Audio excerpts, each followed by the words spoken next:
You've got to be willing and keen to keep learning. Every day is a school day for me as a former teacher, and therefore that desire to really be invested in wanting to improve your knowledge, and it might be knowledge about the individual players, it might be knowledge around tactics and formations, etc. But just that thirst for knowledge so that you can get better, and therefore you can help your players to get better. It links to what Vinny's just said around, we're developing people before footballers. So I think when we think about ourselves as coaches, it's around being that role model. It's around being fair and being honest and being authentic, being us and staying true to your values. It's around caring for your players, and it's around wanting to see them thrive, wanting to see them grow, wanting to see them develop. But that comes from yourself, that comes from you, putting them first and giving them those opportunities. Yeah, and I think we talk about being transformational coaches, and I think that's first and foremost, it's a journey. But I'm going to underpin it with 3 E's. So first of all, you've got to have enthusiasm. Yeah, you've got to love the game, as we want our players to. Alongside that enthusiasm, you've got to have empathy and have an understanding that things will go well at times, but things won't go well. And the third is very much linked to my raison d'etre, if you like. It's about education. You've got to be willing and keen to keep learning. Every day is a school day for me as a former teacher, and therefore that desire to really be invested in wanting to improve your knowledge, and it might be knowledge about the individual players, it might be knowledge around tactics and formations, etc. But just that thirst for knowledge so that you can get better, and therefore you can help your players to get better. We have a minis programme and chatting to a mum about the playmaker, and those soft skills that more often than not it's the mums and the females that can bring to the table more than the dads, who are a bit more up and at them, if you like.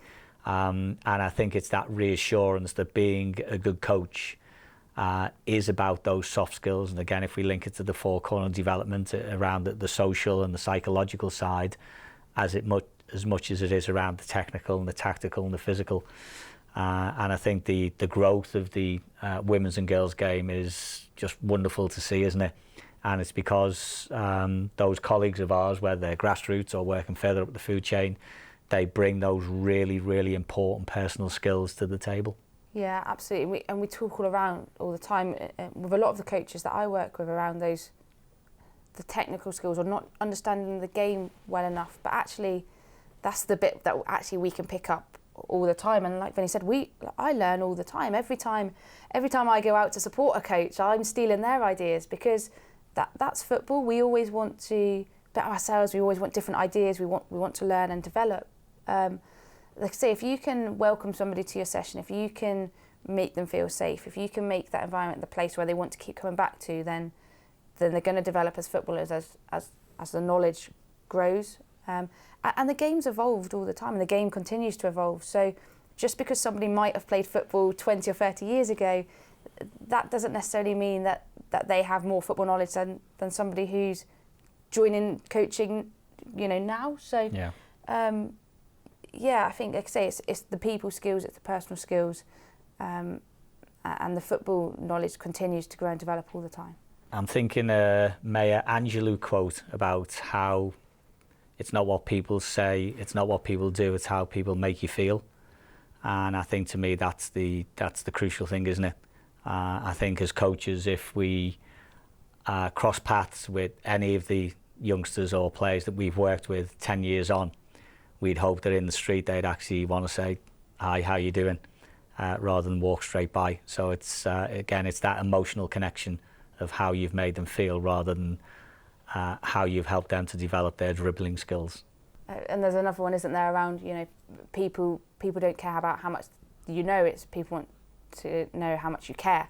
And if you care about your players, then it just becomes part of life, doesn't it? Say you might have worked with a young player and they bump into you in the street. It's lifetime moments. It's around that connection and that genuine interest in them, and knowing what's going on in life. And it's can't say it enough about being authentic, you know, being who you are, making that difference. I was actually we were at the England Lionesses Euros first game at Old Trafford last week, and I'm glancing down and there's a chap stood about 6 rows ahead of us actually cheering on the Lionesses, and I'm thinking, I know that fella. Anyway, cut a long story short, it was my former PE teacher, a chap called Mike Dickinson. And Mike has actually done some part-time work for the FA within the education of the young England teams, and that's why he was cheering on some of the ladies, because he's actually worked with them as youngsters. And Mike was just he was that character. The first thing he wanted to ask me, I've not seen him for 5 years, is how's the family, you know, and that's what it's all about. And just that real strong connection, a genuine love of the game, you know, a genuine love as a PE teacher to give youngsters, you know, in a tough part of Liverpool, an opportunity to better themselves. And I think his legacy is that lots and lots and lots have. So yeah, Mike Dickinson would be the one for me. Yeah, straight away as soon as you said it, yeah. For me, it's Mrs. Jones, who was a PE teacher at school. Probably like many, when I was in secondary school, growing up in Cornwall, there was absolutely no girls' football. So I'd gone from primary school, where I was playing football with the boys all the time, to secondary school where there was nothing. And I was always on the PE office door asking for a chance. And any kind of young leadership or things that were going on, she would always get me involved with, even if it couldn't be football. And then I remember her coming into my tutor, and I just turned 16, and she came in with a piece of paper, and it basically said that I'd been booked onto a level 1 coaching course with the FA. So it was her taking that interest in me, even though she couldn't necessarily give me everything that I wanted in terms of the opportunity to play. She knew me well enough. We'd never had a conversation about that. She knew me well enough to provide me with an opportunity, and even now, whenever I've caught up with her, and she's retired now, you know, we've joked for the last few years around being able to wear this badge, and it's people who take an interest, people who support you for being who you are, and who genuinely want to see you succeed in whatever that might be. So yeah, a lot to thank her for.